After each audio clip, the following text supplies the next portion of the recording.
Thank you for the nice introduction. I appreciate it. Welcome. Thank you so much for coming to hear about diabetes. There's something new about diabetes that you may not have heard. I was actually really heartened this morning because my sister said that the first thing Kaiser says to do about diabetes is to lower saturated fats in the diet, which is fantastic that they have caught up to the science. But a lot of dietitians and doctors have not yet caught up to the science. But this is something you can do. You don't need a doctor or a dietitian. This is about how you eat. I wrote a book, Diabetes Breakthrough. The key is insulin resistance. And I also have this paper, How Excess Dietary Saturated Fats Induce Insulin Resistance. I'm going to tell you about that today. If you want to read the paper or get the book, I have ebooks under $10 at drsteveblake.com. The paper is free. Just look under the photos at the recent papers and you scroll down a little. I've been busy. If you want to reverse type 2 diabetes, then that would be different than a current medical approach.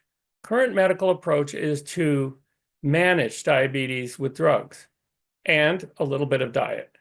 But the diet is not enough to change it.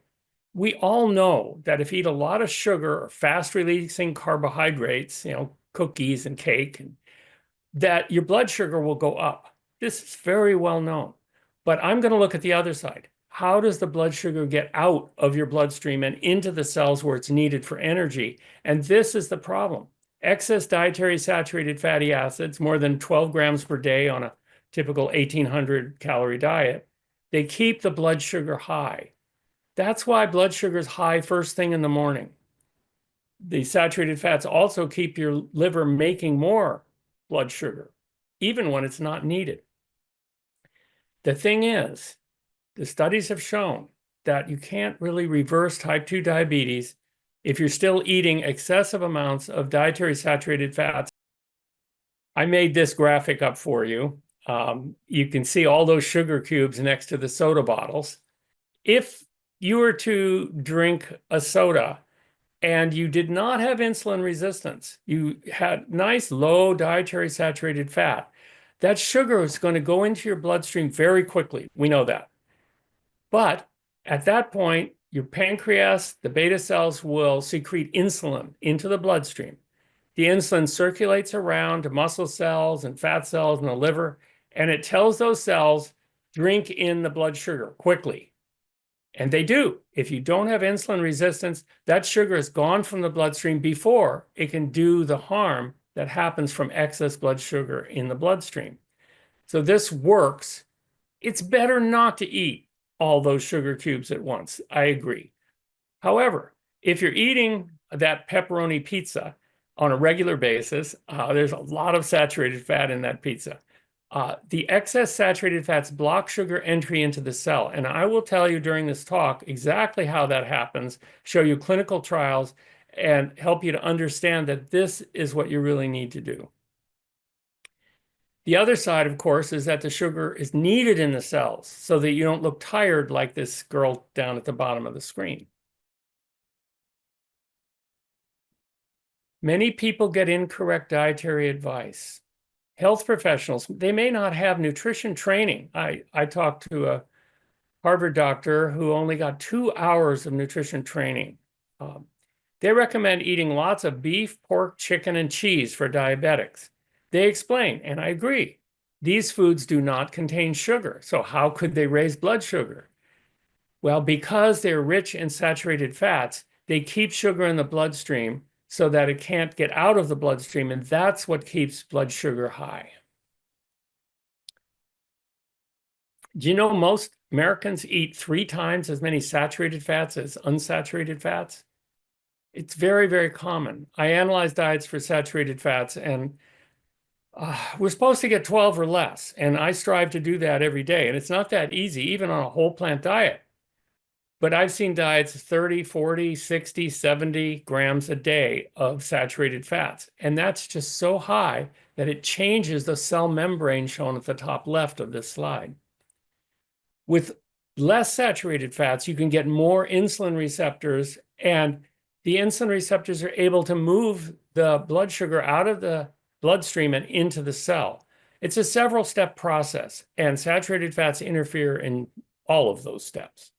If we can eat less saturated fat, then instead of causing damage to our arteries, our brain, our eyes, and our kidneys, the glucose can increase energy production, and that's what we want. Well, I wanted to show you some clinical trials that illustrate this. How long does it take for saturated fat to raise blood sugar? So if you're eating excess amounts of saturated fat, does it take a week, a month, maybe a couple of years for the saturated fat to increase insulin resistance and stop the sugar from getting out of your bloodstream? In this clinical trial, it only took 2 hours. That's fast. One fast food breakfast high in saturated fat, 20 grams, not an unusual amount at a fast food restaurant, raised fasting glucose 55%. So it went from 90, which is normal, to 140, which is diabetic levels. One fast food breakfast in 2 hours. So you can see at the bottom of this slide and most of my slides, I have direct citations to the studies that I'm mentioning. So you can check me. You should always check me. You should check everyone.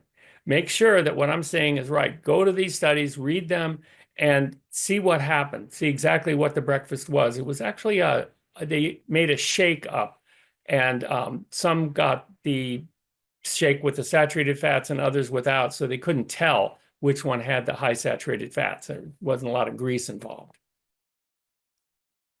Here's another one. Saturated fat raised blood sugar. In this study, 1 day of eating excess saturated fats, 42 grams, instead of the 12 grams that is recommended by the American Heart Association for protecting your heart. It also protects against diabetes. 1 day, insulin and blood glucose were raised. Now, that is the case with type 2 diabetes. The glucose goes up. The insulin response puts insulin in the blood. You have hyperinsulinemia, too much insulin in the blood, and too much glucose in the blood. They're both there, but the insulin is not effective in getting the glucose out of the bloodstream. And this is because of this 1 day of eating excess saturated fats. The insulin resistance persisted overnight and was relieved by just 1 day on a low saturated fat diet. Isn't that interesting? It kind of proves the cause and effect that we like to see. This study was especially of interest because I work at the My Memory Clinic. The saturated fats this was a 30% saturated fat breakfast versus 6% saturated fat breakfast in the control group, and 100 students. It reduced hippocampal memory. Now, the hippocampus in the brain is a memory center of the brain. It reduced memory 16% in 4 days. So those students who were eating the saturated fats at breakfast reduced their ability to remember their studies 16% in 4 days. Imagine if they keep that up. Now, it's interesting because sugar intake, the sugar from their food went up only 7%, but blood glucose went up 50%. When I say blood glucose, I mean blood sugar. Glucose is the form of sugar in the blood. 50%. It went up from 77, which is nice and healthy, up to 118, which is pre-diabetes level, and over 125 is then diabetes. But that's 4 days. And many people eat saturated fats for more than 4 days, wouldn't you think? In this study, cheese and butter doubled the risk of diabetes. Many doctors will tell you that it's fine to eat cheese and butter because they're low in sugar. But I'm going to have to disagree. This study followed 7,000 people for 6 years, reported in the American Journal of Clinical Medicine. Those who ate more cheese and butter doubled their risk of diabetes. These are the West Maui Mountains, and just a little break. I'm going to try to explain everything in terms today that everyone can understand. There may be a few big words floating around. Forgive me, I am, after all, a nutritional biochemist. What is type 2 diabetes? It's when the excess blood sugar in the bloodstream cannot get in our cells. Now, this excess blood sugar, in the first place, I'm going to give you a 10-step diet in order to reverse type 2 diabetes as we go along today. So the first, yeah, it would be very good if you didn't eat too much sugar and had processed foods that are rich in sugar and fast releasing carbohydrates. But if you do, and most people do, then you have sugar in your bloodstream and it needs to get into the cells. This is blocked by insulin resistance, so insulin can't do its job. Blood sugar stays high and energy stays low. So you can lower insulin resistance by lowering dietary saturated fats, mostly found in animal fats. Insulin resistance in liver cells results in more blood sugar being created. This is very important. See, the liver cells, they're looking to see if there's insulin in the blood. If there's insulin in the blood, the liver is supposed to stop making sugar. But if it can't see that because of insulin resistance, the liver can be making sugar while your blood sugar is too high.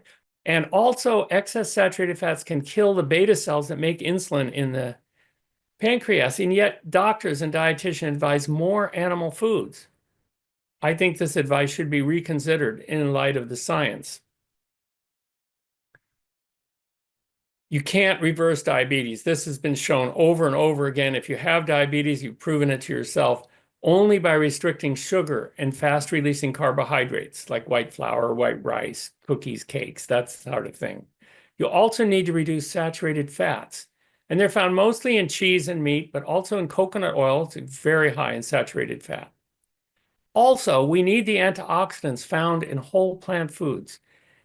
This protects our arteries and our eyes and our kidneys and our brains, the very areas that are damaged when blood sugar is too high, too long, and you form advanced glycation end products, one of which, the glycated hemoglobin, the A1C test, is a standard test for diabetes. When there are more antioxidants in the bloodstream, there's less glycation and less damage from the glycation. So keeping these whole plant foods in your diet is very important. And this, I think, is missed by a lot of advice on diabetes. I'd like you to consider that.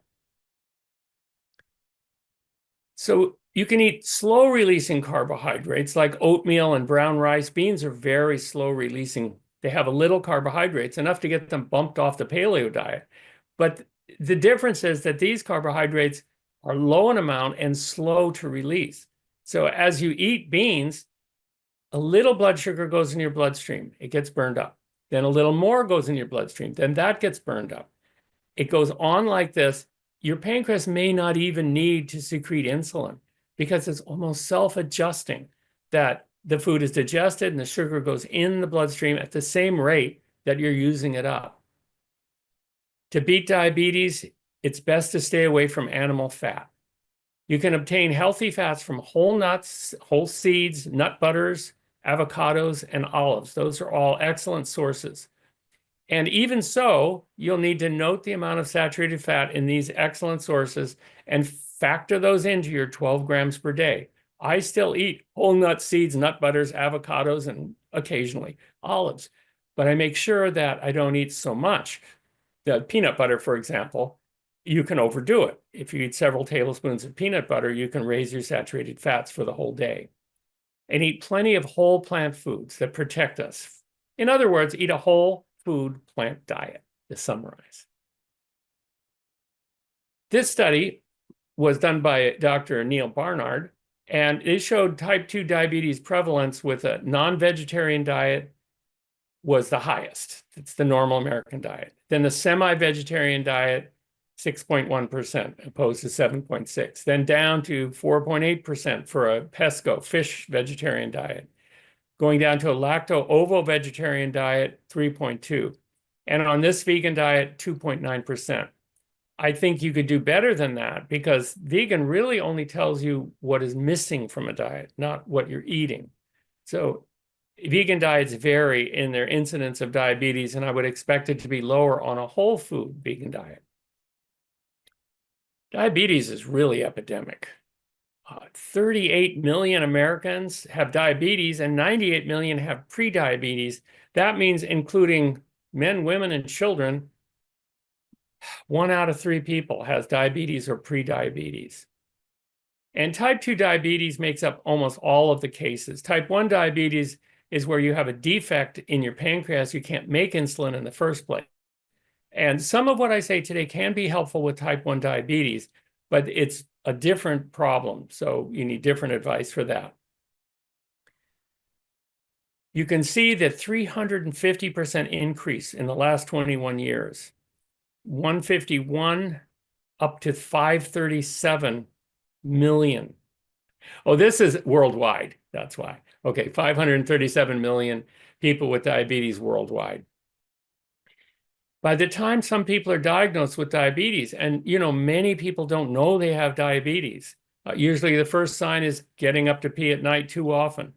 But if they do have diabetes and don't know it, there can be damage to the eyes and the brain, damage to the kidneys that may already have happened. So it's good in a precautionary way to eat less saturated fat and more whole plant foods, just to make sure you don't get it, or if you already have it, it doesn't cause damage. Well, we want to avoid these tragedies, and it's sad.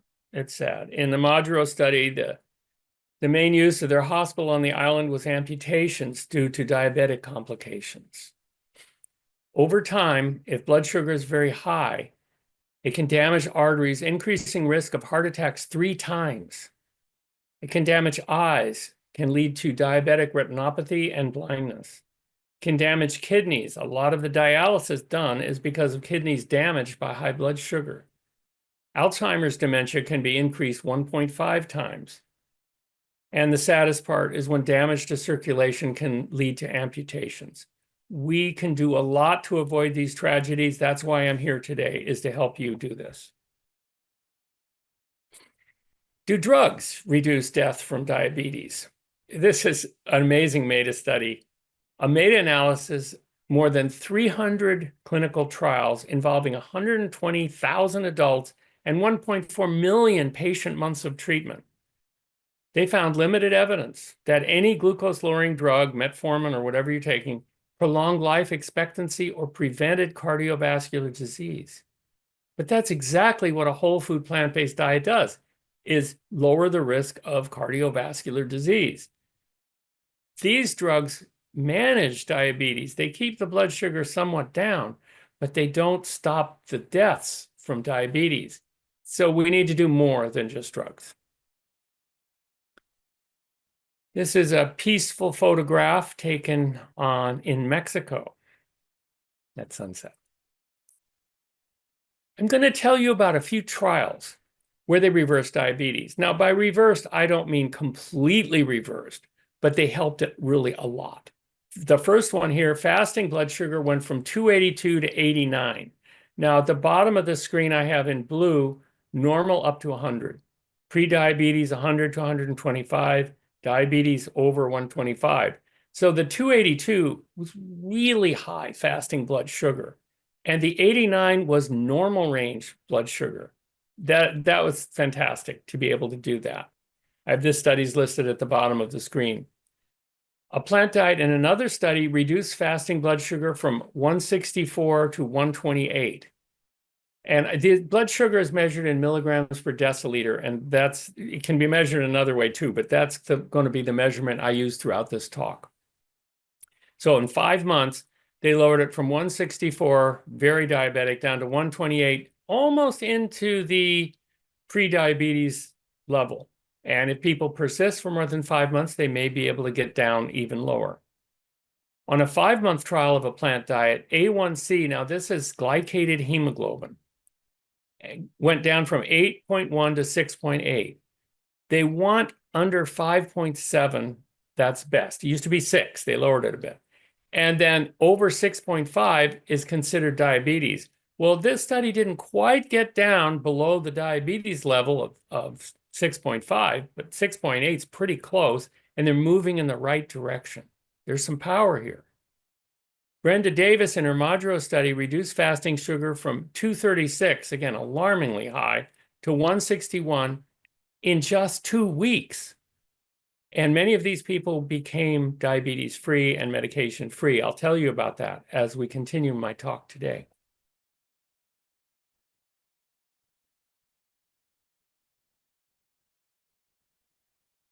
Dr. Neil Barnard did a study for 22 weeks, and the glucose changed from 163 to 128. weight went down, cholesterol went down, and it was very positive. Now, he uses a very low-fat plant diet. And we have to remember that some of these plants that I've talked about, like avocados and nuts, have vitamin E. Vitamin E is very protective of our bloodstream and our brain and our eyes. Vitamin E is very, very important. And so if you get too low in fat in the diet, then you don't get enough vitamin E. So what to do? Get low in saturated fat, but you don't want to get too low in total fat, because then you're not eating the foods that have the protective antioxidants like vitamin E and the carotenoids. In order for them, these colorful pigments in plants, to be absorbed, those are fat-soluble antioxidants. You also need a certain amount of fat above the very low-fat diet. In this study, they reversed diabetes in 1 week. They used a special drink and vegetables. 600-calorie diet. Typical is about 1,800. 600 calories, almost fasting. But blood sugar went from 165 to 106 in 1 week. Interesting, too, that beta cells were revived and able to produce more insulin. I'll tell you some more about the toxicity to the beta cells that excess saturated fats can induce. Liver insulin sensitivity was restored in this study, too, and it is really important that the liver not keep making too much blood sugar. So that was a really good study. In this study, risk of getting diabetes can be reduced 91%. They found that a poor diet, obesity, lack of exercise, and smoking accounted for 91% of the risk of diabetes. This is the Nurses' Health Study with Drs. Stamfer and Willett at Harvard. And the study followed 85,000 nurses for 16 years. Now I'm going to give you 10 steps to change your diet, if you wish to reverse diabetes. And by reverse diabetes, I mean make it better. It may not completely go away. In the first 10 years after diagnosis, you have a much better chance before a lot of beta cells have died off. After 10 years, you may still have a chance to completely reverse diabetes, but it's a little bit harder. It may take a little bit longer. This was done in the Marshall Islands by Brenda Davis, and it worked to reduce it. I actually spent some time on Majuro on this little island, and I have to say that people were not in tremendously good shape. The food, it's an atoll. It's very difficult to grow food. So people ate mostly packaged food. The diets weren't good. There was a lot of overweight. And I remember they did a 1K race where the people were going to run from the start line out 1 kilometer, which is not very far. And when the race was starting, I donated a 5-gallon bottle of water. And so I walked that water, the 1 kilometer from the starting line to the finish line, just about the time they started their race. And I'm sorry to say I won. 2-week transformation. Blood glucose went from 236 to 161. This is only 2 weeks. So healthy would be under 125 or under 100 even, but they moved it down a huge amount. Weight went down a little, cholesterol went down a little, triglycerides went down. But I think the most amazing part is that blood sugar lowering drugs, 27 out of the 30 were taking blood sugar lowering drugs like metformin. 2 weeks later, only 5 needed those drugs. 3 were using insulin, and 2 weeks later, 0 needed insulin. Cholesterol lowering drugs, statins, 13 were using them. 2 weeks later, only 1 had cholesterol high enough to warrant using that. And high blood pressure drugs, 11 people were on them, but only 1 needed them after 2 weeks.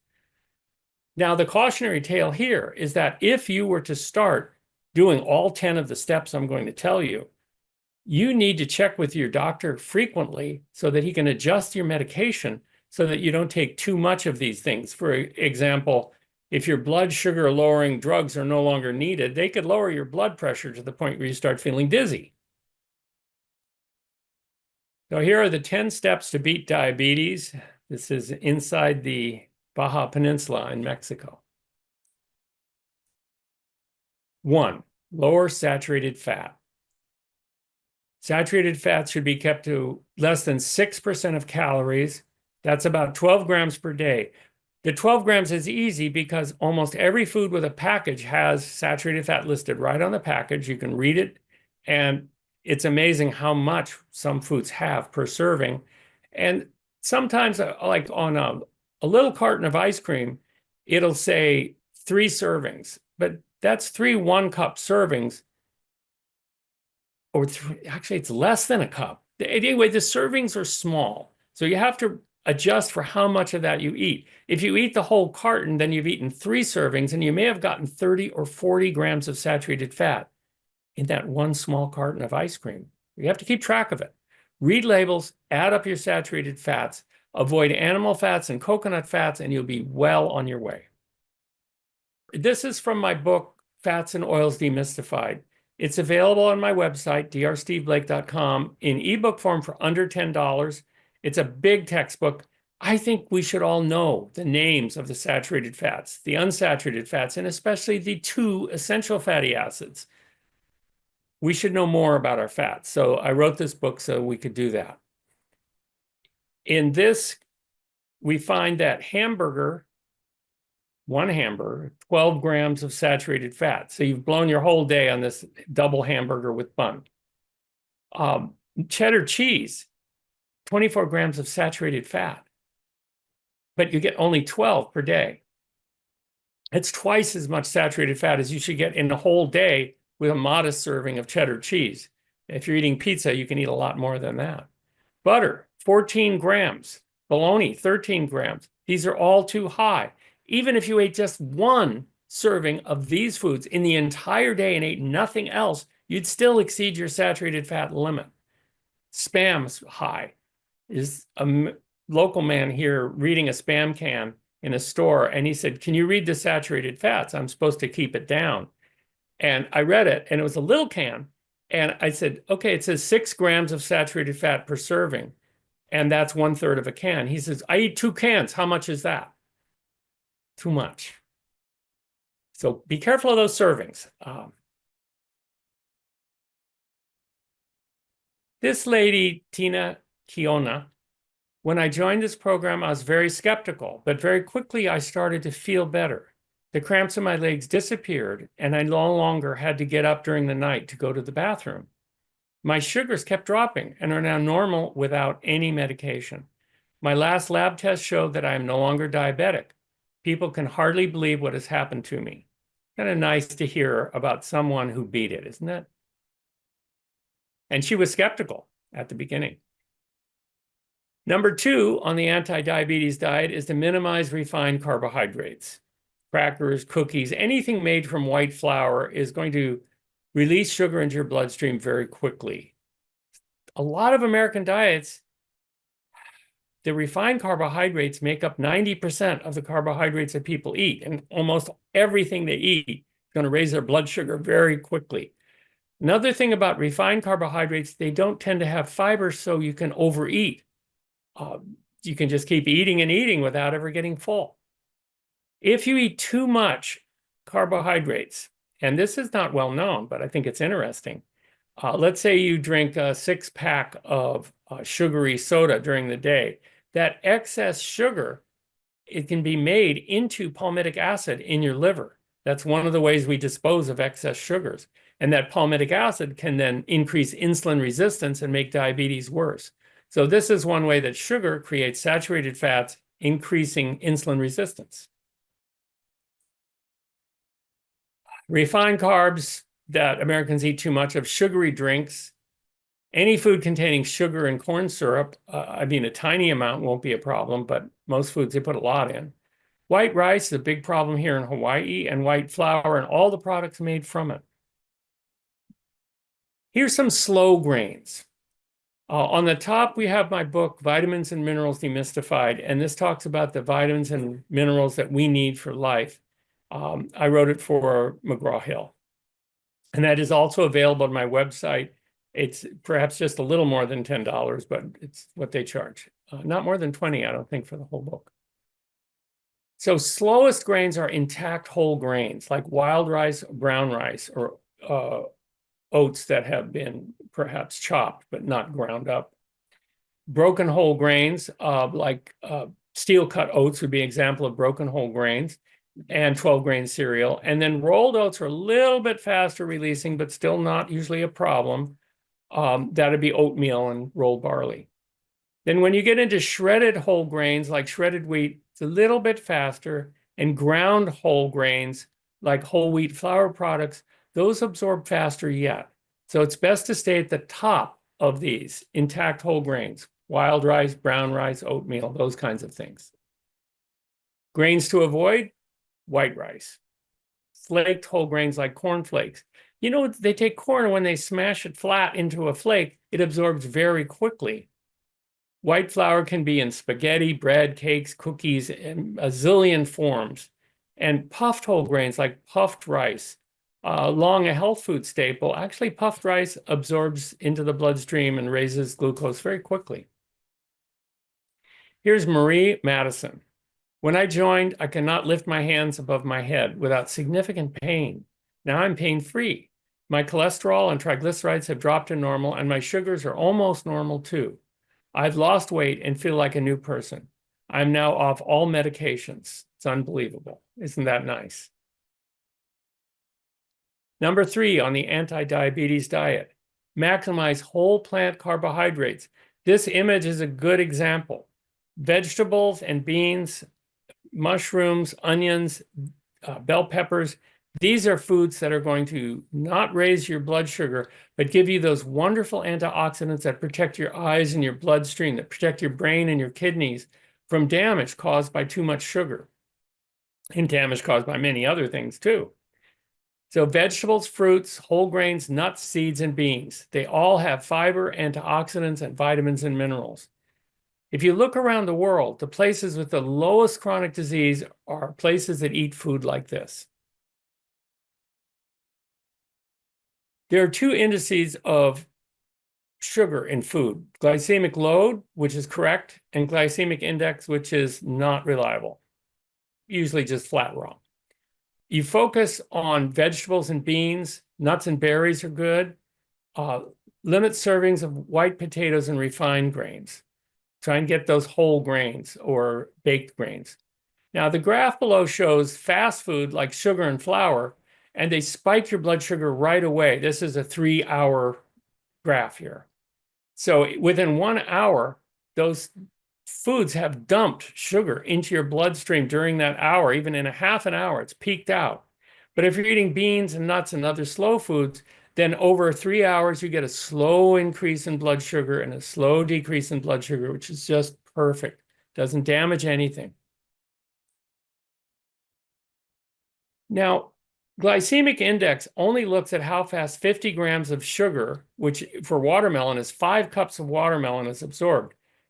5 cups of watermelon is quite a lot. Glycemic load, though, the more accurate one, takes into account how much sugar there is in a food. So if you look at glycemic index, watermelon is very high and you shouldn't eat it because it's the incorrect glycemic index is saying don't eat it. But if you look at glycemic load, it shows that there's very little sugar in it. So you want to know, does this raise my blood sugar? That's what you want to know. And no, watermelon doesn't raise your blood sugar. By the time you eat it and chew it and swallow it, it has so little sugar that by the time you get to the next slice, the sugar you've already eaten is all burned up. It does not raise your blood sugar. So you really need to look at glycemic load only and never glycemic index. Unfortunately, many health professionals haven't switched over, and it's been decades since we've known this. Here's a glycemic load for fruit. Now, I think that it's a huge mistake for people to be advised not to eat any fruit on a diabetic diet. Why? Because these fruits, especially the berries and many of the fruits, have antioxidants that are very powerful to protect us. And they're being told to eat no fruit at all. But if you look at the glycemic load, the low glycemic load fruits are oranges, papayas, grapes, pears, apples, sweet cherries, strawberries, and other berries are very slow releasing and have little sugar to begin with. Peach, grapefruit, and plums. Plums are kind of sour, as you know. They have very little sugar. So if you look at this, you can see that the slower fruits are very beneficial for people with diabetes. And now mangoes and bananas are pretty sugary. They're medium in their load, so that perhaps someone with diabetes would want to eat a half or a third of a banana and not the whole thing in order to limit the increase in blood sugar. This study looked at the risk of diabetes of fruit. Now, notice that fruit juice or dried fruit is different. This is only for whole intact fruit that you're chewing up. But the blueberries, 33% less risk in those who ate blueberries for diabetes. So blueberries are very helpful. They're very high in antioxidants. They have anthocyanins that are very helpful to our brains so that we can think clearly. It's a dangerous mistake to limit fruit. Among those fruits that reduce the risk of diabetes are strawberries, oranges, peaches, plums, apricots, grapefruit, bananas, apples and pears, prunes, grapes and raisins, and blueberries. That's a lot of fruit that lowers your risk. And this is good to know, and also quite pleasant. If you've been told not to eat fruit, now you can eat the slow-releasing fruit. Lorac was a pilot. My pilot's medical certificate was denied when I was diagnosed with type 2 diabetes. I'm 38 years old. I became a participant in the diabetes wellness program, completely changed my diet, and began a daily exercise program. Upon my last physical checkup, I was told I'm fully recovered. My pilot's license certificate was approved. My fasting blood sugar is below 90 milligrams per deciliter, well in the normal range, with no medications. I no longer have diabetes. I have my career and my life back. It's inspiring, but do notice that he said I completely changed my diet. And if you have diabetes, it is somewhat likely that your diet will need more change, not just a little, okay? Because this is a diet-induced illness. Number 5 on the anti-diabetes diet is a high-fiber diet. Now, the RDA for fiber is 20 grams per day, but we're recommending at least 40. That's what I consider a healthy fiber intake. Fiber is really beneficial. It improves blood sugar control. When you eat a food with fiber, the blood sugar is introduced into your body very slowly. Fiber increases fullness, so you tend not to overeat. Fiber ushers cholesterol out of your body by binding to cholesterol in the intestine. And fiber obviously improves digestion, reduces constipation. Lower fiber ranges, say the RDA of 20 grams per day, may not be sufficient for blood sugar control and keep things down. So oatmeal with nuts and a few raisins here is a lot of viscous fiber. It is the viscous fiber we're talking about. Wheat bran and cellulose fiber doesn't help with this, but viscous fiber helps to control blood sugar after eating. Beans, barley, oats, and flax seeds were used extensively in this anti-diabetes diet. And fruits, nuts, and vegetables, of course, have great fiber too. There are low fiber foods, and then there are zero fiber foods. Low fiber foods are like refined carbohydrates, white rice, white flour. They have a little bit of fiber, but not much, not enough. Zero fiber foods, meat, poultry, fish, any animal product, cheese should be in there, has no fiber at all, zero. Dairy products and eggs, there it is, no fiber at all. Sugar, zero fiber, it's all taken out. And oil, zero fiber, it's all taken out. So avoiding zero fiber foods is a good idea. I'm not saying absolutely zero sugar, but keep it down to a very small amount. Now, number 6 out of 10 on the anti-diabetes diet, how to do it yourself. High-fat diets. You don't want to look like this kitty. Too much fat increases oxidative damage. The fat, when it gets oxidized, creates malondialdehyde, which can cause DNA adducts and increase risk of cancer, for example. The high fat contributes to insulin resistance. It's not just saturated fats that can damage beta cells that make the insulin, but if you just have way too much fat in your diet, that can also damage the cells, the very cells that make the insulin. And of course, too much fat it's hard to lose weight if you're eating too much fat. This amount of fat, 20 to 25% of calories, looks just about perfect to me. I've analyzed diets with my own Diet Doctor software tool that I created for this for many decades. And I've analyzed many diets. I think the lowest was maybe 8% of calories, and the highest, oh, way too high. In making up diets and trying to see what's the lowest diet where you can get just the essential fatty acids, 17% of calories, it's the lowest that I can design a diet in order to get the essential fatty acids and vitamin E in sufficient quantities. So any recommendations below 17% can't possibly meet human needs for essential fatty acids and vitamin E. So 20 to 25%, you can meet human needs, and it's still nice and low enough for you to keep your weight down. So in this study, they stopped refined oils and spreads like butter and margarine and any refined oils.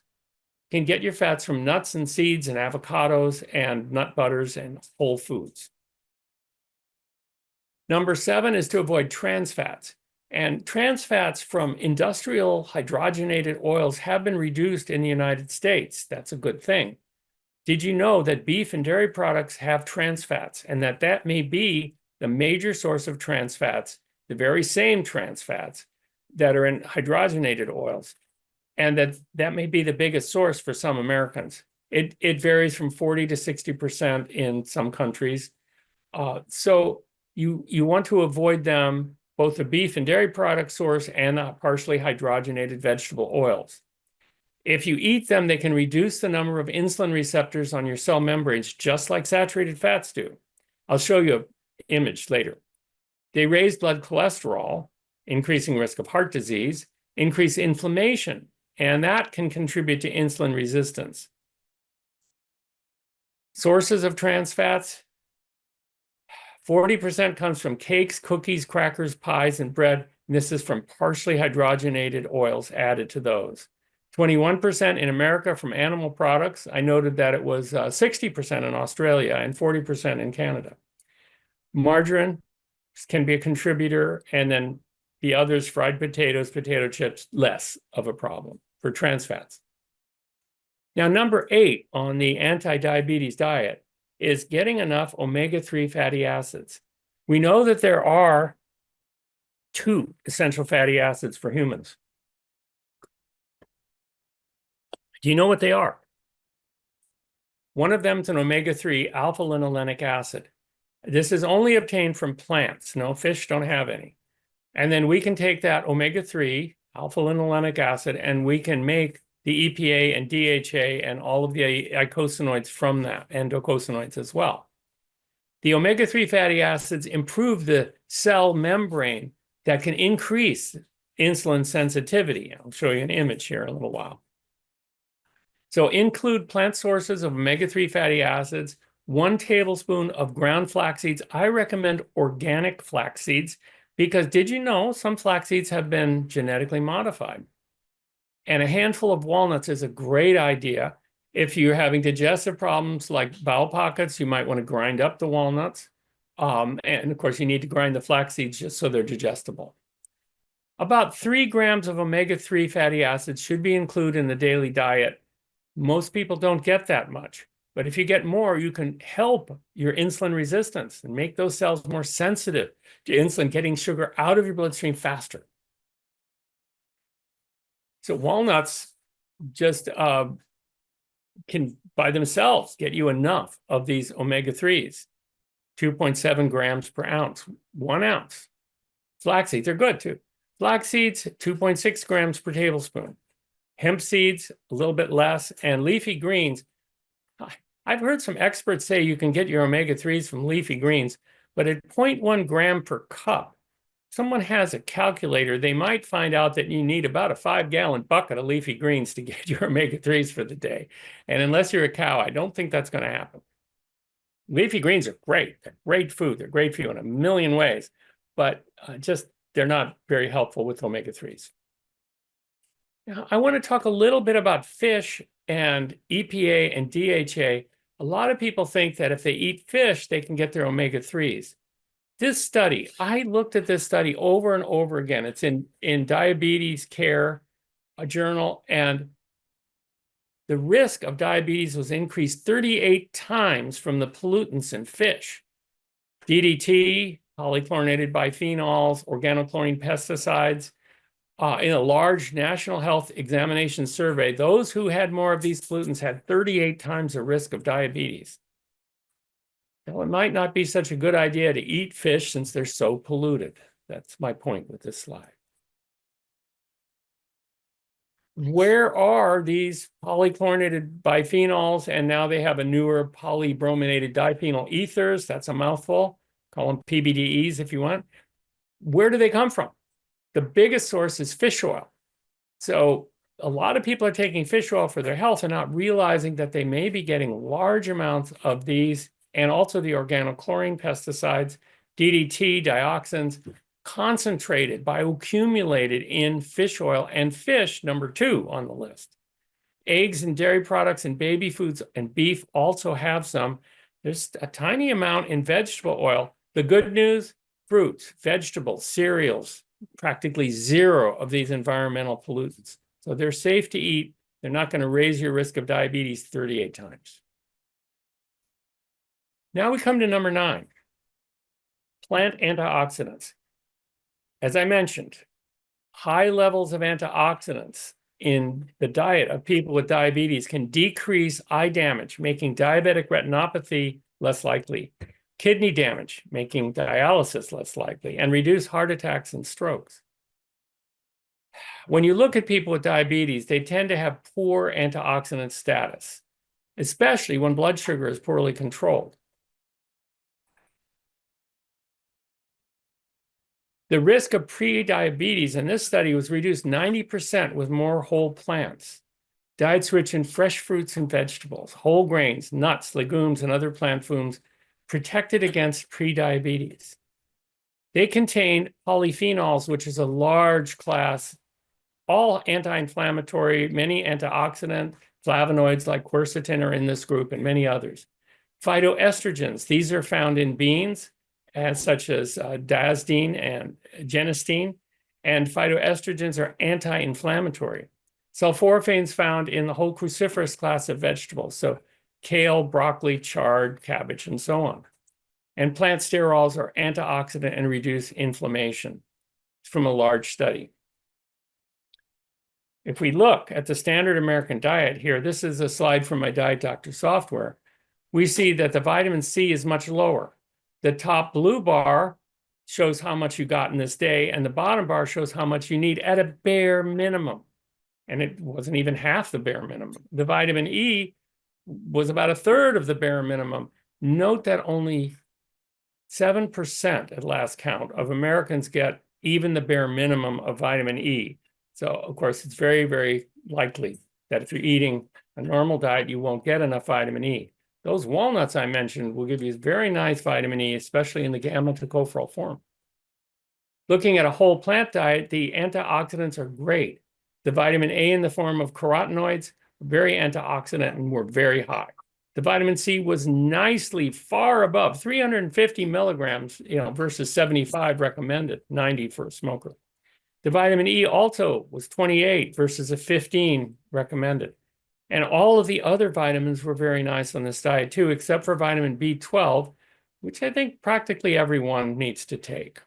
I certainly do. This is the Diet Doctor software. You can email me for an analysis. That's the easiest way. Some brave people will download the software and do it themselves, but it's really kind of difficult to look through the 292,000 food choices and pick the right ones and get the amounts just right. So I do charge a fee for dietary analysis, but you can email me if you're interested. To improve the antioxidant status on the Majuro diet, they had 9 servings per day of vegetables and fruits. So lots of vegetables and fruits, like this picture. Had 2 servings a day of beans. Very good. Beans really help to fill you up and make you feel like you've gotten enough protein. Nuts, at least 1 serving a day, and seeds 1 serving a day. And then there were whole grains, 3 servings a day to meet energy needs. What about antioxidant supplements? You should plan for most of your antioxidants to come from food. During the Hawaii dementia prevention trial, we had supplements made for the study participants. When news got out, I was working at the largest neuroscience center in the Pacific with 24,000 patient visits per year. News got out that these people were getting better very quickly, and people wanted the supplements, but they couldn't get them because they were restricted to study participants. So I made this brain and body food, which includes most of the things we put in for the people to keep their brains from decaying. Actually, the brains got better during this study instead of worse. But it just happens to contain, because as I mentioned, I'm the author of a college textbook from McGraw-Hill on vitamins and minerals. It contains all of the essential vitamins and minerals in the correct forms, at the correct dosages. This is the only vitamin I take. So you might consider that. I have some problems with other multivitamins because they use a fake form of vitamin E, which could actually be slightly damaging rather than helpful. And they also can use a form of folate called folic acid that in higher levels can increase risk of cancer. You have to be very, very careful with each of these essential vitamins and minerals that they're in the right form. And I understand that the industry produces supplements for profit, and that's their only reason. I made this one for myself so that I can have something that I could recommend. I do sell it, I do make a profit, so I'll make a disclaimer there. Vitamin C is a powerful antioxidant. It might be good to get more than you can get from food. Vitamin E should be, read your label.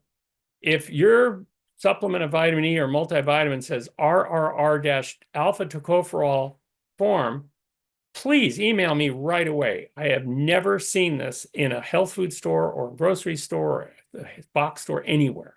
That's real vitamin E. It also is nice if it contains the gamma, beta, and delta tocopherol, the other real vitamin E. Vitamin A should be mostly from carotenoids. A certain amount is good to be preformed, but it should be mostly from carotenoids or from fruits and vegetables. Number 10 on the anti-diabetes diet, and I think this is important too, we need to avoid dietary contaminants that are going to pollute us. Meat has pesticides, hormones, antibiotics, heavy metals, PCBs, DDT, dioxins. Now, fried foods, when they're heated to high temperatures, not only can be rancid, they can contain oxysterols, oxidized cholesterol, and advanced glycation end products that are highly inflammatory and actually increase insulin resistance. Pro-inflammatory molecules, these advanced glycation end products, are found whenever meat, chicken, or fish are barbecued, broiled, fried, or even baked to brown, and they're found in aged cheese. In other words, animal products the way people like them. There are other byproducts of high temperature cooking to look out for. These form in animal products, but not so much in plant foods. I did just write a paper on advanced glycation end products, and then I wrote another paper on them and other sources of inflammation. These papers are about inflammation in the brain, but it's very relevant to people too. Now, advanced glycation end products can be formed in the blood when there are high levels of sugar and low levels of antioxidants. This is the problem with diabetes. This is what creates the damage in diabetes. This is what creates A1C levels that are high. However, the AGs are also formed in any animal-derived food when it's cooked at high temperatures or stored, and as I mentioned, also in aged cheeses. They increase oxidative stress and inflammation in the body. Okay, now I'm going to finish off my talk today. There may be some of you who have heard all their lives that it's only sugar that creates insulin resistance. You may have heard that insulin resistance and diabetes are created only by sugar. So I'm going to run through just kind of quickly and go easy on the science, but I want to let you know the 8 ways that saturated fats interfere with our ability to get sugar out of our bloodstream. Number 1, excess dietary saturated fats kill off the beta cells that make insulin. Study after study These studies are quoting glucolipotoxicity, gluco for sugar, lipo for fat toxicity. And this toxicity is what kills off the beta cells. Study after study after study shows this. I have 4 on the screen, and there's so many more. After a long period of time of killing off beta cells, it's harder to reverse diabetes. So in the first 10 years after diagnosis, it's a bit easier. Depends how many you've lost. So animal fats increase the circulating levels of free saturated fatty acids, and then those kill off the beta cells in the pancreas. It can be a 30 to 60% decrease in the beta cells. There's not enough left to make enough insulin. By the time diabetes is diagnosed, half of these insulin-producing cells may be gone. But if you back off in your excess sat fat, get your calories down to something that can maintain a good weight, this study showed over 8 weeks that beta cells can start responding again and producing insulin in response to need, relieving high blood sugar. And this is very hopeful. You might be able to revive those tired beta cells. Now, number 2 is interesting.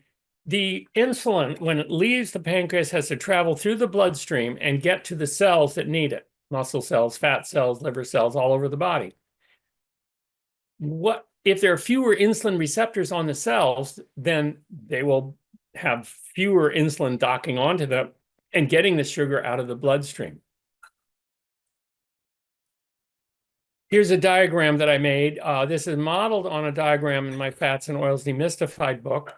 And on the left side, you see that saturated fatty acids are straight. And there are phospholipids in the cell membrane. That's those dark circles with the 2 wiggly lines coming out. Phospholipids have 2 fatty acids. And if they're saturated, they're straight and they pack together densely. So there's less room for the insulin receptor there. That insulin receptor goes through the cell from the outside the cell to the inside the cell. There's just less room to put them in there. On the right side of this diagram, we have a lot of unsaturated fatty acids, and they are bent. At each point of desaturation, they're bent. So you might see one that's bent once. That would be a monounsaturated fatty acid. You might see one that's bent twice. That'd be perhaps linoleic acid, one of the 2 essential fatty acids. And if they're bent several times, that's even better. They're actually bent in 3 dimensions, causing a less dense packing of these phospholipids, allowing more insulin receptors so we can get more blood sugar out of the bloodstream fast and into the cells where we need it for energy. This study showed that saturated fat reduced the number of insulin receptors by half. And insulin resistance, they say, is a factor in 95% of type 2 diabetes. I can only imagine that in the other cases of type 2 diabetes, the beta cells are completely exhausted. So virtually all cases. The number of insulin receptors can be cut in half by excess saturated fatty acids. Keep your sat fats down to 12 grams per day or less. The advice of the American Heart Association, my advice, and I think good advice. Less insulin receptors are made in the first place. There's less what's called expression of genes to create insulin receptors with more saturated fats. There are then fewer receptors in the cell membrane, and they're broken up faster if your saturated fat levels are high. So keep them low. Number 3, the insulin receptor substrate. Now, on the bottom of the insulin receptor inside the cell, when insulin triggers the outside of the cell, on the inside of the cell, you have the insulin substrate receptor that wants to lock onto it. Saturated fats interfere with this. See, when you eat saturated fats, especially if you're eating them in a meat form, meat, chicken, fish, turkey, pork, beef, this form has lipopolysaccharides and saturated fats, highly inflammatory. One study, they looked at college students, fed them 1 cheese pizza, just cheese. It raised their inflammatory cytokines 65 times just within 2 hours. Huge cytokine storm. The body's trying to protect itself against invading organisms, and this is why this happens. When you get a huge cytokine storm like that, then the suppressor of cytokine pops up to get rid of the cytokines, but that stops the insulin receptor substrate from binding and reducing blood sugar. So one study used half a cup of heavy whipping cream as a source of saturated fats, 25 grams, and also contains, of course, endotoxins. Insulin resistance was increased in all 19 women, no exceptions. The toll-like receptor 4 is a surveillance receptor inside our bloodstream in our body. It's looking for infection, but it spotted the excess saturated fats, triggered a cascade of inflammatory cytokines, and then the suppressor of cytokine 3 came along and stopped the insulin from making blood sugar go out of the bloodstream. Here's a little picture. If things go well, then this is from my book on diabetes, and insulin should lock to the insulin receptor on the outside of the cell. The little arrow shows that the insulin receptor substrate on the inside kind of docks onto that. That triggers the phosphorylation of PI3K, sorry about the big word, phosphatidylinositol 3 kinase. That phosphorylates protein kinase B. That triggers GLUT4, the glucose transport vesicle, a little bubble, to go up to the cell membrane and drink in glucose. Unless all of these things happen, you will not get glucose out of the bloodstream and into the cell. And saturated fats interfere with every step along this way. Here they are interfering. There's less insulin because the beta cells are damaged. There's fewer insulin receptors, maybe half as many, because of saturated fats in the cell membrane. The insulin receptor substrate doesn't lock on. And the PI3K, the protein kinase B, do not successfully initiate the GLUT4 to go bring in the glucose. So this is the point here. With excess sat fats interfering, the glucose transporter can't bring glucose out of the bloodstream into the cell. It's a little more complicated than you may have thought. The activity of this PI3K was decreased 60 to 75% by sat fats. Remember, without that, you don't get glucose out of the bloodstream. And excess sat fats make it harder to trigger the protein kinase B inside the cell. This is explained in my book, Diabetes Breakthrough. It's available on my website for under $10. I know I can't tell you everything today, so please get a copy and read through it, and you can find out more. And number 6, out of 8, almost done, the glucose transporter can't bring sugar from the blood into the cell. It has to open up, but the high saturated fat diet stops that. Solution? Eat 12 or less grams of sat fats per day. Read your labels, keep a little diary of the saturated fats you eat. You'd be surprised, and lower that down. Another surprise, if you successfully did this, would be your next cholesterol test. Might really surprise you in a good way. So there's another step here. When the sugar finally gets into the cell, okay, blocked everywhere by saturated fats, what your cells, especially muscle cells, want to do is take 30,000 glucose molecules and stick them in this kind of suitcase for glucose called glycogen.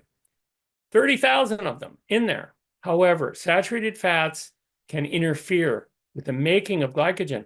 Why this is bad is that our muscles need this glycogen there. When you first are working out, your body doesn't need to reach into the bloodstream and pull glucose into the cell because it's already there stored in the glycogen structure. So people who work out a lot and all the rest of us need glycogen in the muscles ready to go, and this is interfered with by saturated fats. Solution, eat less.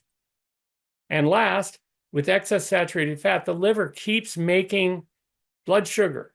It's called gluconeogenesis, sugar new making. And the liver does this if it's insulin resistance. This study used 1/3 of a cup of palm oil. All my studies are with real people. 36 grams of saturated fat. That's as much as some breakfasts at fast food places. And it increased insulin resistance, led to the liver making 70% more blood sugar. So you're making blood sugar night and day if you're eating too many saturated fats. Keeping that blood sugar high at night and all day and just on and on. So where are the high saturated fat foods? Coconut oil, 24 grams and 2 tablespoons. That's about the highest. 84 to 92% saturated fats. Spam, half a can, 18 grams. Remember, 12 is all you get. Cheddar cheese, 2 slices is 11 grams. It's a little rare to see people eat just 2 slices, but if they do, they've blown their entire day's budget for saturated fat. Fast food cheeseburger, 9 grams, typical. Milk, yogurt, ice cream, 1 cup, 5 grams. So you need to fit that in to your 12 grams per day. What about low saturated fat foods? Here's my wife's cookbook, Healthy Recipes for Friends, also available on my website. It can be either as a paper book or as an ebook. You have vegetable curry, only 2 grams, delicious, creamy. You have to be a little careful with the coconut milk in the vegetable curry. Coconut milk can have a fair amount of saturated fat, so you need to add just a little to make it creamy and not too much. Tofu, a whole cup, 1 gram, no problem.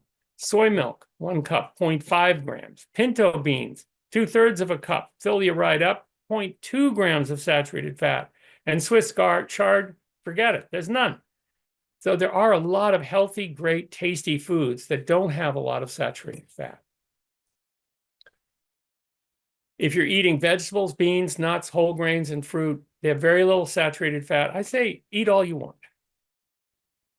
I do want to mention that exercise is needed. It was part of that Monetization study, and it's a good way to burn fats in general and cholesterol out of your bloodstream, and just you burn them up. Start with walking, know your aerobic pulse levels. We don't want you to go over your aerobic pulse levels because that could increase risk of a heart attack or a stroke. I want you to stay within your aerobic levels. Ask your health professional for your aerobic levels. They're based upon your age, if your heart's healthy. And if your heart's not healthy, then you should get your doctor or cardiologist to recommend safe levels. But gradually increasing exercise is a great idea, and we should all do this. The 2-week transformation in the Monetization study, who did all those 10 steps I talked about, pain disappeared in the joints, the arms, and especially in the legs. This is due to less inflammation and less eicosanoids forming pain. There's something else in meat and chicken, eggs, and fish. It's called arachidonic acid. This greatly increases inflammation. The inflammatory leukotrienes are made. They no longer needed leg massages at night to go to sleep. They had increased energy. They could walk easier. They no longer had to get up several times a night to go to the bathroom. And of course, with a nice high fiber diet, constipation no longer was an issue. I showed this once before. I just want to repeat it. Insulin, 3 people out of 30 were taking insulin. In 2 weeks, none of them needed it. Blood sugar lowering meds like metformin, 27 were taking it. In 2 weeks, only 5 needed it. This highlights that if you are going to go on improved diet and you're going to make a lot of changes, you need to have your doctor involved, or at least a pharmacist, so someone who can adjust your drug levels to your current need. Cholesterol drugs, 13 people were taking. Only 2 weeks later, only 1 needed cholesterol drugs. So instead of statins, they're eating less saturated fat and more whole plant food. High blood pressure pills, 11 were starting off, only 1 needed it later. Imagine if everyone in the country did this, the amount we'd save on drug bills. Pretty significant, wouldn't it? One more, Fred Heine. I suffered a stroke because of my diabetes and was in a wheelchair, could not walk. After joining the diabetes wellness program for 6 months, I got rid of my wheelchair and I'm walking on my own again. I'm healthier than I've been in many years. This program has given me more than I ever thought possible. It provides the people of the Marshall Islands with the greatest hope we've ever had. Kind of inspiring to see that. If you go on this program, will diabetes come back? Well, those who continue the program continue the benefits. Their blood sugar stayed low. There were some people on this program and a lot of the other studies who went through the program, lowered their blood pressure, and went back to donuts. Those who reverted to their former habits, reverted to diabetes, their blood sugar went up, they had to take more drugs, and of course their blood cholesterol, their blood pressure, lots of things went up. Could it work for you? Well, you are the one making the changes. You are the one controlling your diet. I can't do it. Your nurse, your doctor, your dietitian, they can't control what you eat. We can all teach you about it and help you through it, but you're the one who makes the decision. I'm empowering you to make this decision, and I hope you do. That concludes my talk today. This is my book, Diabetes Breakthrough. drsteveblake.com is where to go to get it. And that's under $10 for the ebook. And then the papers are all free. See recent papers under the photos on my website. And they're right there. You talked about the fat causing diabetes. Is that message getting through, one, to the medical complex, and two, to the general public? Well, please don't say fat. Say saturated fat. There is a difference. Okay. Only some fats are saturated, and those are the ones we have to watch out for. Monounsaturated fats do not stiffen the cell membrane and create less insulin receptors. Polyunsaturated fats actually loosen the cell membrane and create more insulin receptors. In each and every way, saturated fats are the bad ones, whereas polyunsaturated fatty acids are generally helpful in each of these areas. So we have to be very careful not to say fats are a problem, because I know a lot of your speakers will say just that, but it is the saturated fats that are the problem. So what happens if we eat too much unsaturated fat? Will that, what are the consequences of that? Probably get fat. Okay. I mean, there's a limit to everything.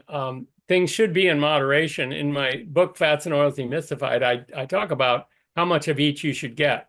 The two essential fatty acids, ideally, we'd get about 9 grams of linoleic acid, the omega-6 essential fatty acid, and 3 grams of alpha-linolenic acid, the omega-3 essential fatty acid. And I do talk for a whole chapter about how those get made into EPA and DHA and how our bodies can do it if we're properly nourished. Okay, so that's actually, a big question that we have. Dr. Furman talks about that there are issues with converting DHA to EPA. So he recommends supplementation. In your book, what do you talk about with regard to that? What you said we can do it correctly. What is that correct way? Okay. Oh, that's a really good question. And it's so common. So we can produce EPA in our bodies, and then from that create DHA. And the way that happens is we eat enough alpha-linolenic acid, say flax seeds, walnuts, sources of fat, and not too much of the omega-6, which if you eat a lot of plant oils, or if you eat any kind of meat fat or animal fat, then you're going to get too much omega-6. So that's step one in making our own EPA. Don't get too much of those omega-6s and get enough of the omega-3s. The alpha-linolenic acid is 18 carbons long. It has 3 points of desaturation at points 3, 6, and 9.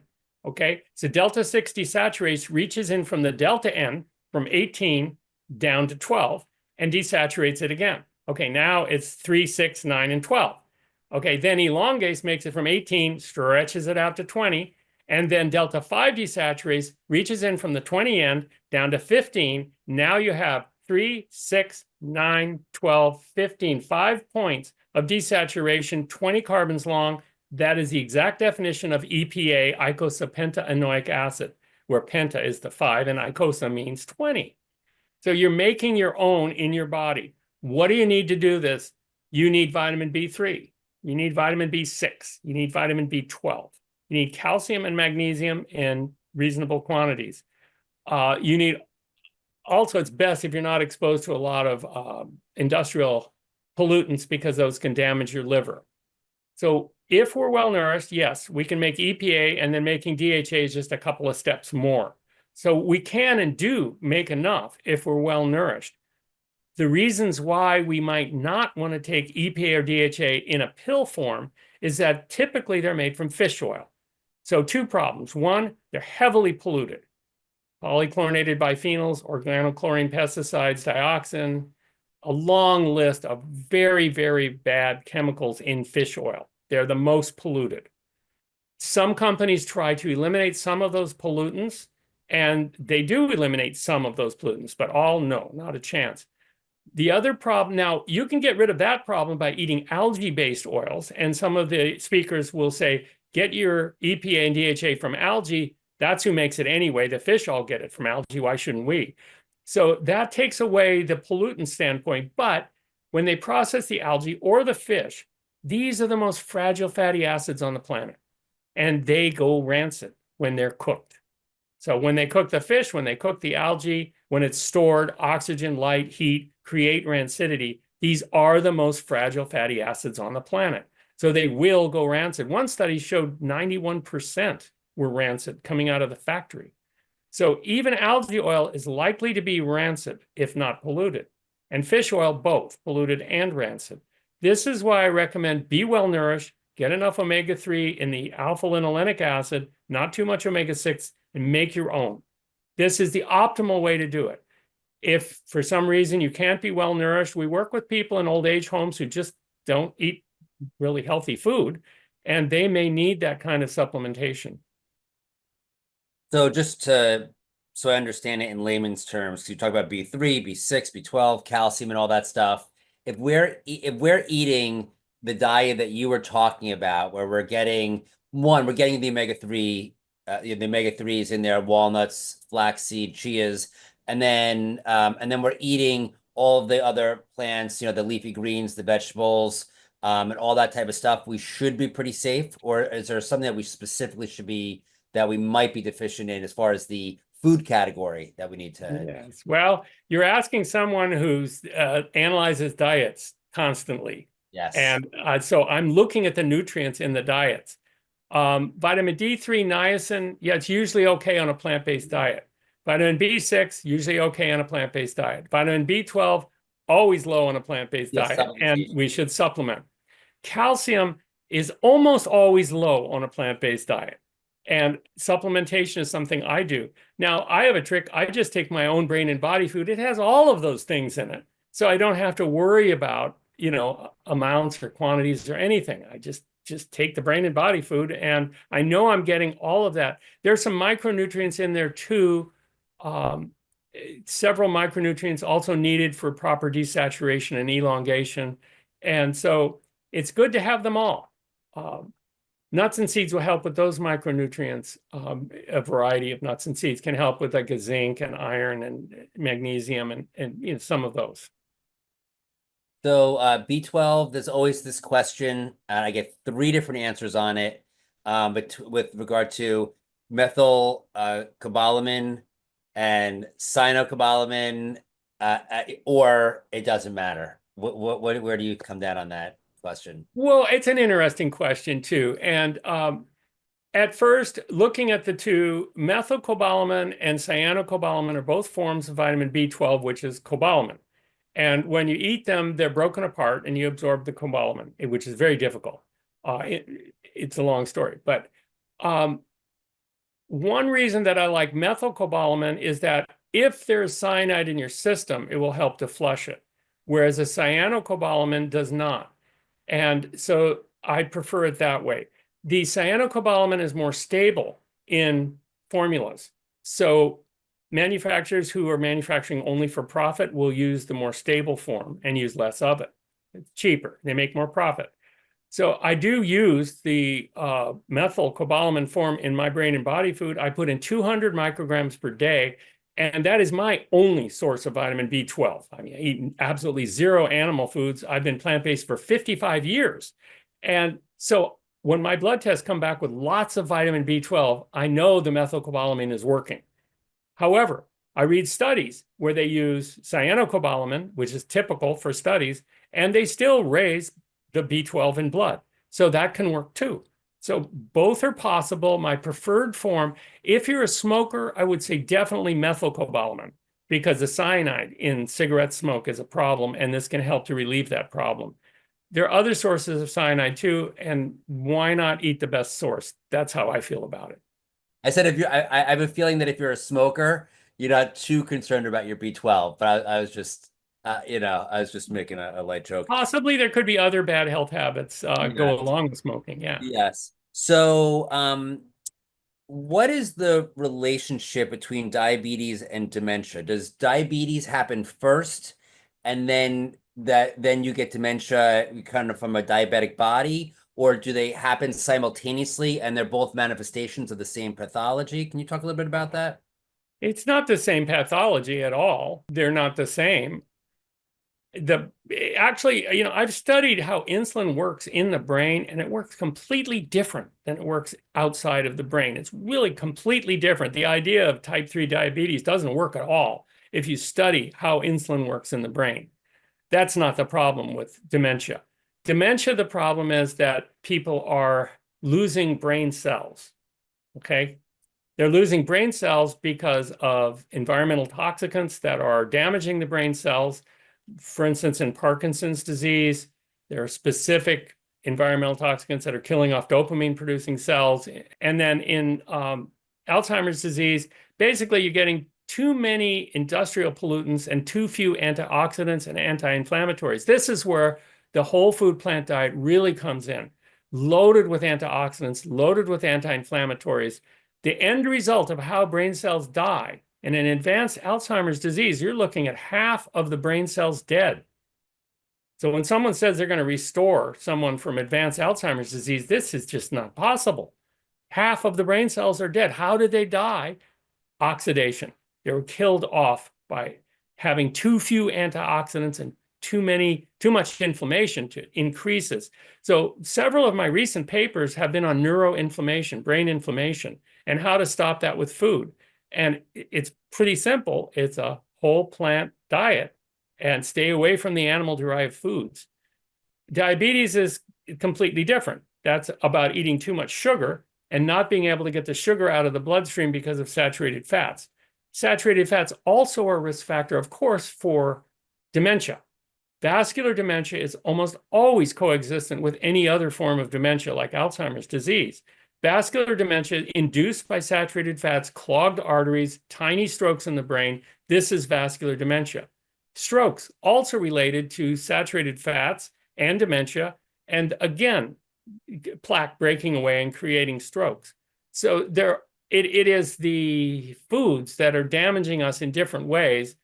The same food in this case, maybe saturated fats, excess, are giving us diabetes and dementia.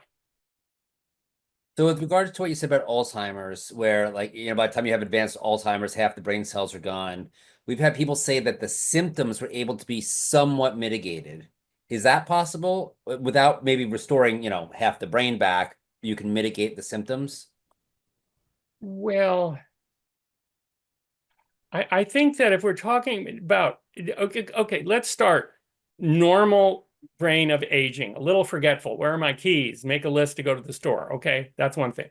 Then mild cognitive impairment, the precursor to dementia, where people progress from mild cognitive impairment into dementia. Perhaps 15% of them per year will graduate to dementia.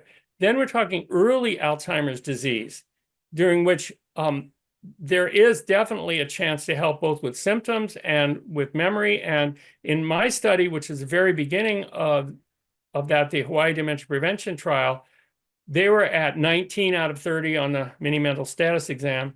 And at the end of 9 months, they were at 29 out of 30, so high normal. So in very early Alzheimer's disease, reversal of symptoms and of health is very possible.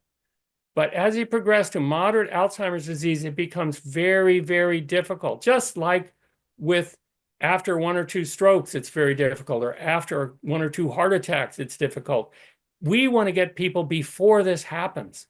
I really want to encourage people to stay healthy and avoid dementia, avoid diabetes, and all of the other chronic diseases, as many of your speakers have put it very eloquently. So if we are eating a whole food plant-based diet, an appropriate one, and we are, we're exercising, we're getting good sleep, we are mitigating our stress, do we need to fear getting diabetes? Is there other factors where and I'm supplementing with B12 appropriately? Is there other things that can just all of a sudden we still get dementia despite doing everything right? If you add keeping saturated fats below 12 grams to everything you just said, then I'll say, no, I'm not worried about it. And there are whole populations who don't get diabetes, who are very susceptible to it. For instance, in Hawaii, there didn't used to be any diabetes. Now it's rampant. And what changed? It's not the genes of the people, it's the food they eat. And how much, I didn't see on your slide, how much is there saturated fat in avocados? There's a little saturated fat in avocados, but here's the thing. You get 12 grams for free every day, so don't worry about it. If you're getting maybe 2 grams of saturated fat eating a nice juicy avocado, okay, you've eaten 2 of your 12 for the day, no problem. And then if you eat some chocolate and you eat another 3 or 4, wait a minute, you're still only up to 5 or 6, so you're okay for the day. And then later in the day, you eat some nuts and seeds or some peanut butter or something, and you wind up getting up to 11 or 12, no problem. But if you go over that, then you want to look at how you can just slim it back down. Of course, when normal Americans on a normal American diet look at it, they're eating, 12 grams several times each meal. So it's going to be harder for them to slim down their saturated fats. But there are substitutes. My wife's cooking books really help with that too. So you talked about fiber, and on the slide, it said between 30 and 50 milligrams of No, fiber. 30, 50 grams. Oh, I'm sorry, yes, grams. And you said then you recommended 40 would be ideal or above 40. So our last speaker, Milton Mills, played a video from Michael Greger, where he went into like the history of finding fossilized, I forget what the name of what it's called, but fossilized stool. Yeah. Right? Fossilized poop. Yes, I saw that. Yes. I wish I had the fancy name for it, but and they said that the specimen, if you will, showed that these people were eating somewhere over 100 grams of fiber a day. Also, there are populations in Africa that are eating over 100 grams a day. Is that where we should actually be, whether or not we can get there? And would that convert? I don't think so, Michael. I don't think that that's reasonable. For example, when you look at children, they can't get enough calories and protein and other nutrients they need if they have too high a fiber diet. So some of their foods need to be a little lower in fiber. And that may be true for older folks too, whose digestion isn't so strong that they can actually digest a huge amount of fiber. And we're talking about fiber from whole plant foods now, not added fiber. So it really is, I have pegged 40 grams per day as optimal. 20 grams per day is the RDA for fiber. I analyzed the carnivore diet. Can you guess how much fiber was in that one? I'm gonna say not very much, maybe 10 grams. 0. I have never seen that before. The carnivore diet. Okay, Carnivore diet. All meat, just like all meat. All meat. The Atkins diet blew me away when I saw it was only 3 grams of fiber. They're probably going to the bathroom at least once a week on that. It's not enough. And a lot of the diets that I see out there, I analyze all of them. And a lot of times the fiber is very low. So no, 100 grams would be too much for most modern digestions. Perhaps a super fit person could do it, but you couldn't be too fit because you're going to need more calories and more food to get in there. And remember, fiber does not have food value. Its value is to go into the intestines. And so you don't get carbohydrates or protein from fiber. Okay. You don't get fats from fiber. So there's nothing to make energy from fiber. So you also need those other foods. So I would still stick with my 40 would be healthiest, 20 is the minimum. But going over 60, I think is, I've seen it, and especially in some raw food vegan diets that I've analyzed, they've gone over 60 and they're okay with that because it's mostly fruit and vegetables and they seem to do well, but they're usually younger and stronger and can take it. So I think over 100 would just be too much for our digestions to handle. Plus you'd need a porta potty. Is it possible that the reason that they had 100 grams, or I think it was like even more like 120 grams, is because their food is, these plants that they were eating weren't so dense in those other nutrients, so they needed to consume so much food, and in so doing, consume so much fiber, and they're Yeah, basically sure, eating all day. Okay. sure, of course. Yeah, Uh, they're eating fibrous plant foods, and they do have to eat a lot to get calories because after all, fiber doesn't have any calories. okay. So so dates. I don't know if I saw that on your slide. How are dates with regard to sugar? And how are dates with regard to fiber? They have some fiber, they have some sugar. The sugar's fairly slow releasing. I've seen a lot of studies on dates for diabetics, and it's what diabetics do is they test their blood sugar after they eat something and find out how much it increases their blood sugar. So you could see how sensitive you are to it. Personally, if a relative had diabetes, I would not recommend dates. There are many other sweeteners out there that are non-caloric.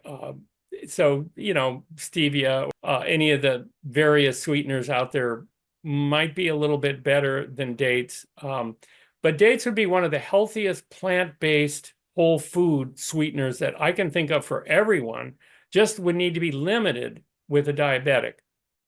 Now, if that diabetic's low in saturated fat, they might be able to eat a whole date and not raise their blood sugar because the blood sugar would then go right out into their cells and not be stuck in the blood circulation, which is the whole point of my talk. Mhm. Erythritol is much safer. Xylitol is the old one. Okay. Erythritol is a sweetener, slightly minty, non-caloric sweetener that is fun to use in baked goods and anything you want to sweeten. And it has 0 calories. So for diabetics, it's very easy. It comes in a white powder form, so it can substitute for sugar. It is not as sweet as sugar. It's maybe about half as sweet. So you have to use a little bit more if you want to get the sweetness up there. But you never raise your blood sugar with it. So for diabetics, it's a nice way to go. I like dates. If you're not diabetic, I think they're a great way to sweeten things. If you chop them up and put them, say, in oatmeal, it's wonderful. I have no problem with otherwise. And is erythritol I know you can get it on its own, but it's also commonly packaged in a 1-to-1 ratio with monk fruit. How's monk fruit? Monk fruit could be okay, but I mean, erythritol is simpler. It's a different thing. Right. Erythritol, it's made. And then you mentioned there was I think the fat recommendation per day was 20 to 25%. Yes.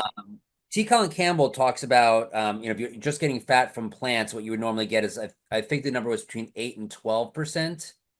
And he said that's totally fine. What are your thoughts? Is that way too low? What are your thoughts on that? It's not a thought, it's an analysis of, I feel like if I was rich, I'd say, send me a diet with 8 to 12% of calories as fat, and that satisfies the human needs for essential fatty acids and vitamin E and carotenoid absorption and give you a very, very large amount of money.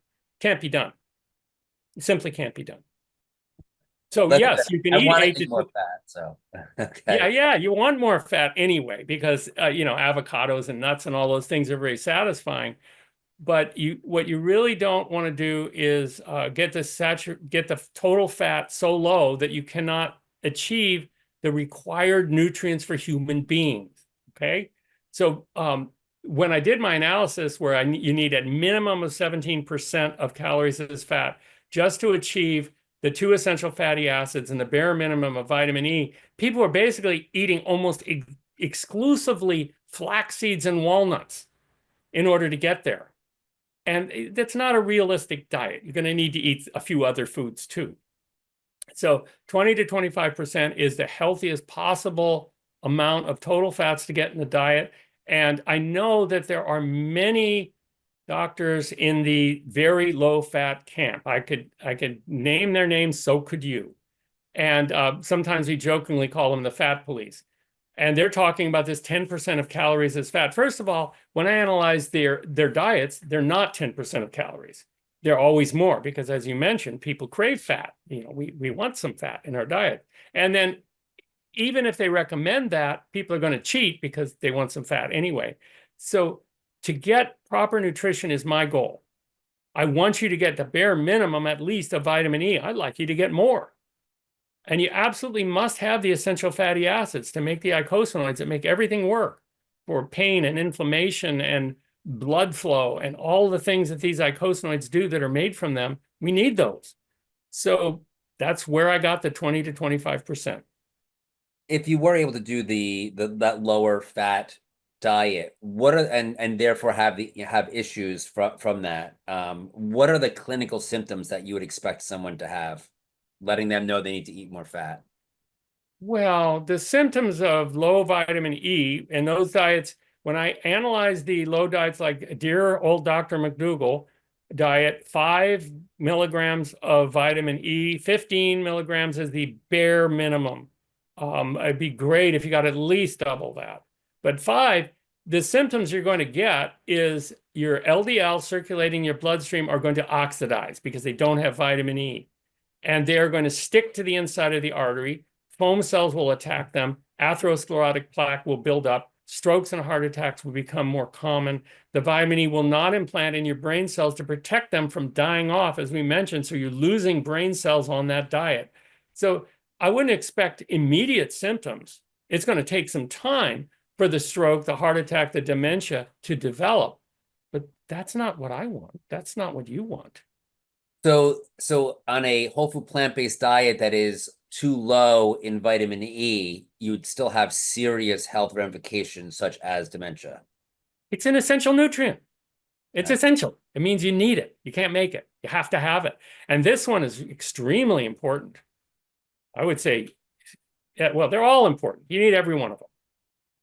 All right, so somebody who ate basically sprouts, and I hate to that I don't mean to belabor the point. If someone ate sprouts and like sprouted greens and lentils, they would not be able to get enough fat in their diet, and they could end up getting dementia. Is that If they just ate what kind of sprouts? like like the broccoli sprouts and like the stuff that you sprout at home, like the sprouted greens.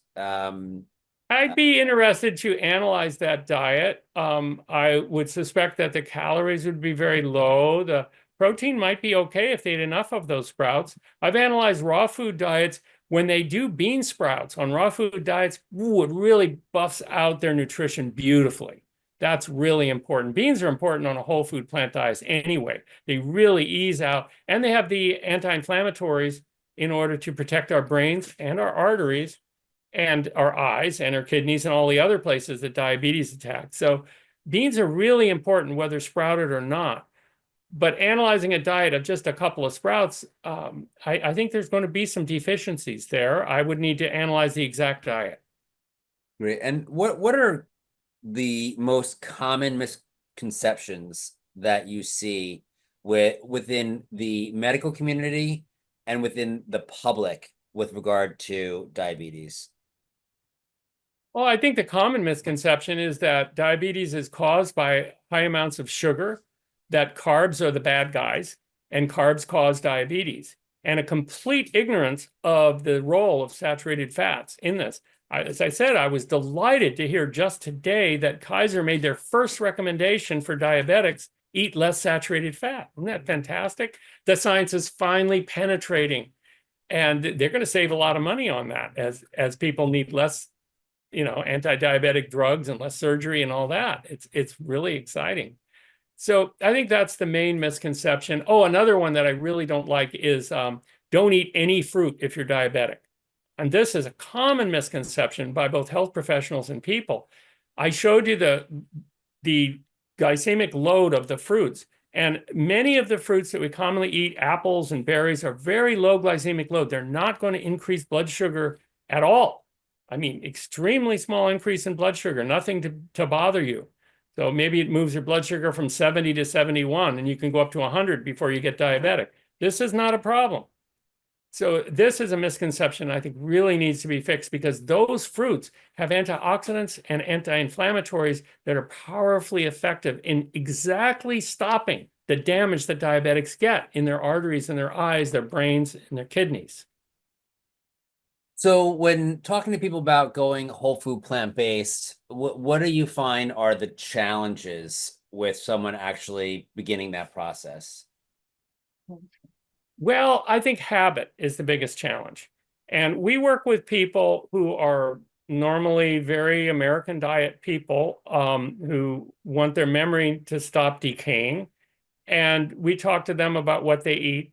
And our first step is to introduce foods that are similar to what they're eating now, but a little better. So, for instance, people like to eat eggs, but eggs have a lot of cholesterol. And when they're cooked, the oxidized cholesterol damages their brain. They have saturated fats and lots of fat, and they're not healthy at all.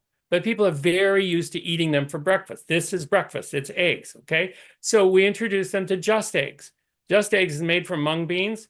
It comes in little patties or as a liquid for scrambled eggs. And people try it and they say, well, that was great. That, it was fine.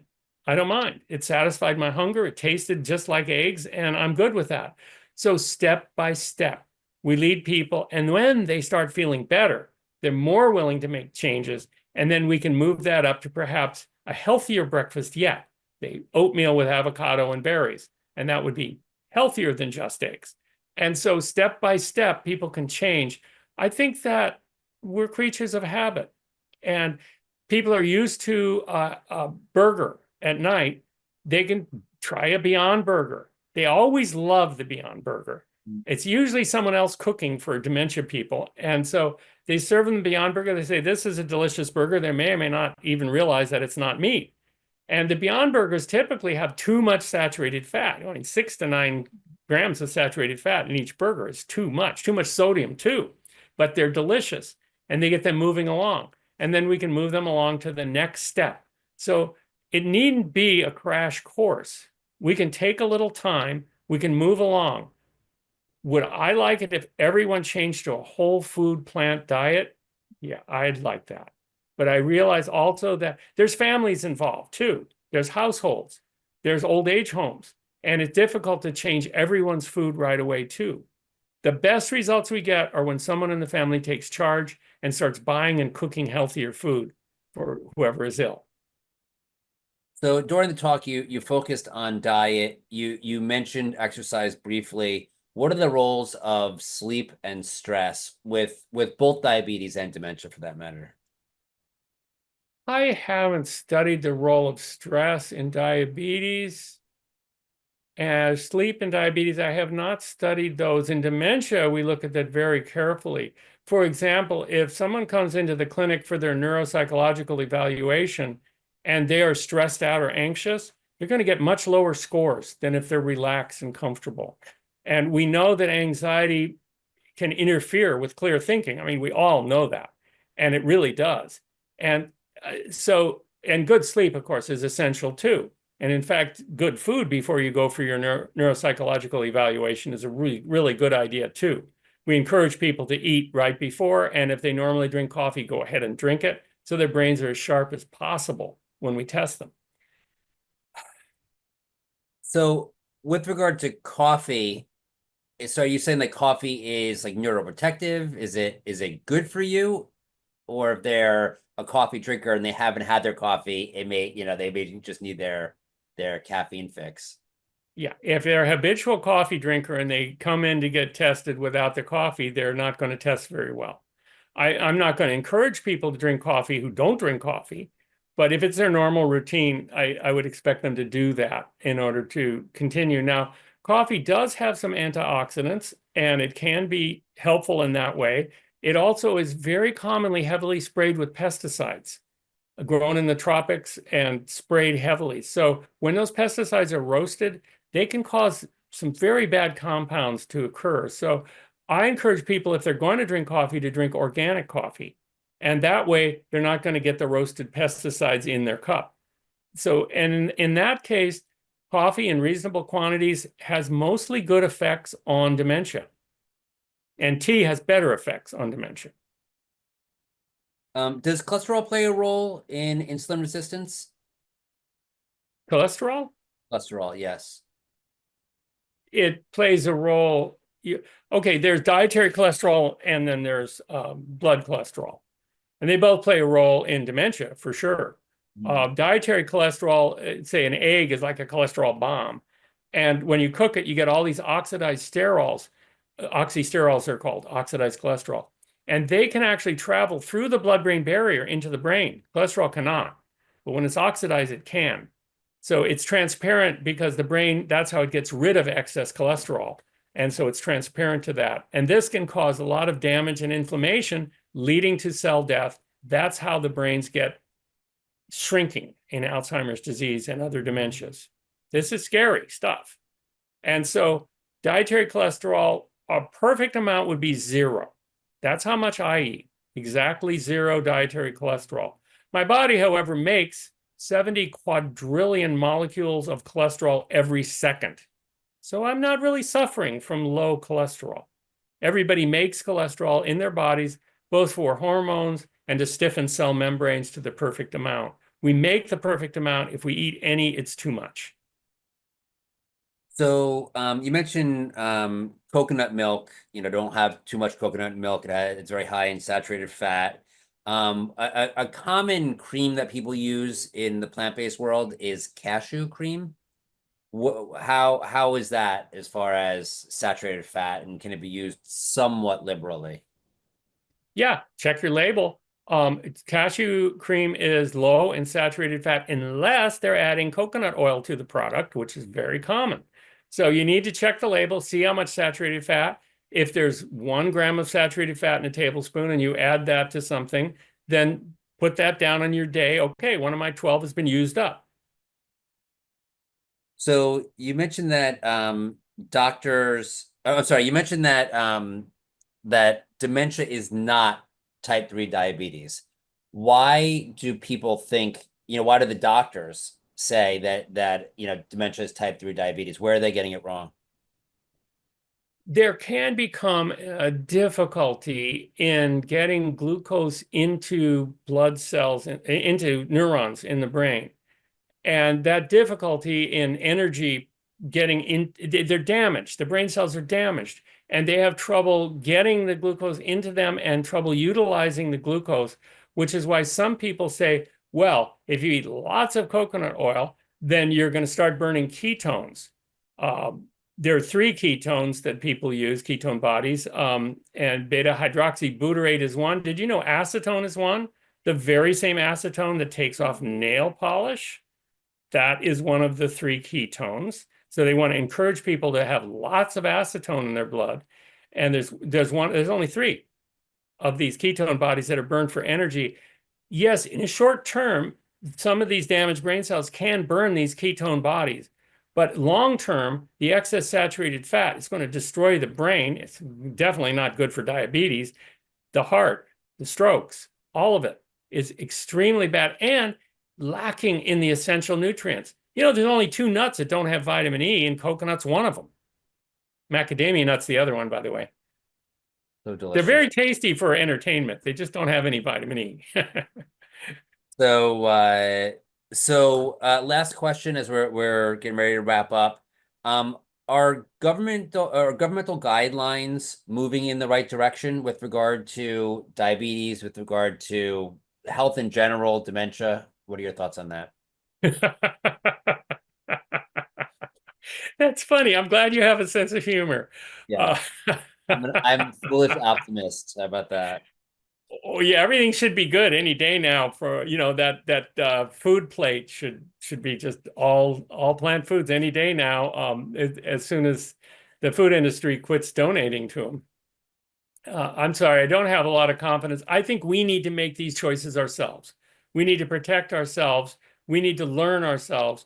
And I'm a scientist. I'm not a medical doctor. I'm a medical scientist.